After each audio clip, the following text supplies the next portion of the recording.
탈당의 변입니다. 이제 오랜 불면의 고민을 접고 정치적 둥지였던 자유한국당을 떠나고자 합니다. 저라도 먼저 나서지 않으면 보수 재건이 요원하게 될 것 같은 압박감에 승복한 결과입니다. 처음엔 당의 주인은 우리라는 생각이 커서 당내 투쟁을 고민하기도 했습니다. 하지만 보수 정권을 창출해야 하는 우리의 당면 과제에는 아무런 도움이 되지 못한다는 현실을 이제야 깨달았습니다. 그동안 당내 의원들을 설득하기 위해 나름 열심히 뛰었습니다. 우파 시민들의 지지를 얻어야 21대 총선은 물론 2022년 대선에서 정권 창출 가능성을 기대할 수 있다고 외치고 또 외쳤습니다.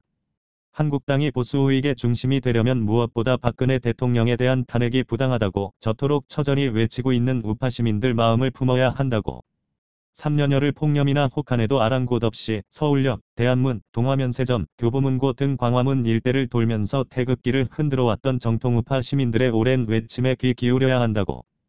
특히 자당의 대통령 불법 탄핵에 동참해 보수괴멸에 결정적 역할을 했던 탄핵 찬성 의원들의 경우 저마다의 잘못을 고하고 용서받는 절차를 반드시 거쳐야 한다고. 이때 대통령을 제대로 보필하지 못한 우리도 함께 용서를 구하겠다고까지 했습니다.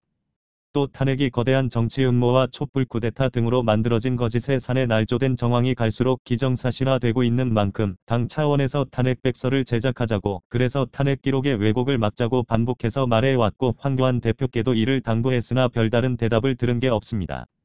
그래서 나선 것입니다. 더 이상 한국당 역할을 기대하기가 쉽지 않다는 판단이 들어 나라도 태극기 세력을 주축으로 하는 정통 지지층을 결집하고 선명한 우파 정책으로 그들의 선택폭을 넓혀주는 방식으로 보수 정권 창출을 해야겠다고 나섰습니다. 그러나 돌아오는 건 박근혜 대통령 8.12 보수 분열인이 공천받기 위한 꼼수라느니 차마 옮기기 민망할 만큼 상스러운 욕설과 저주성 악담들이었습니다. 그 험한 말들이 제 본의를 왜곡하면서 횡포를 부릴 때 속이 상했지만 감당해야 할 몫이라 생각하며 순응했습니다.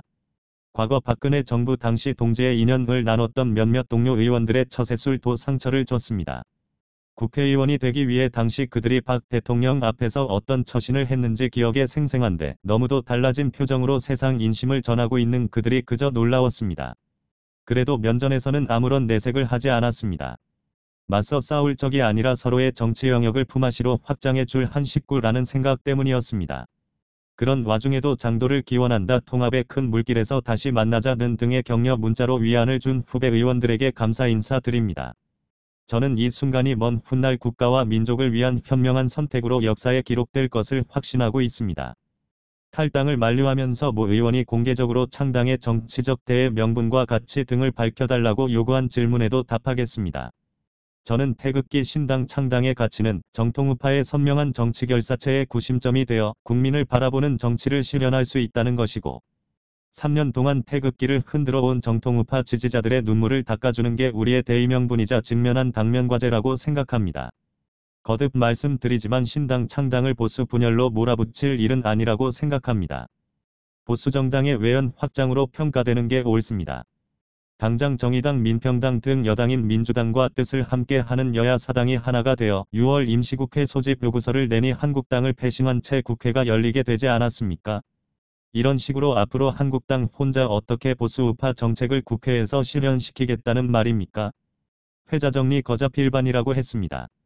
지금 비록 당을 떠나지만 애국의 길, 보수재건의 길에서 반드시 다시 만나게 되리라 확신합니다.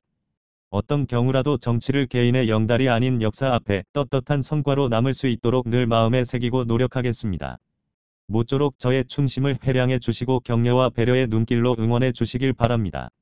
감사합니다. 2019년 6월 18일 국회의원 홍문종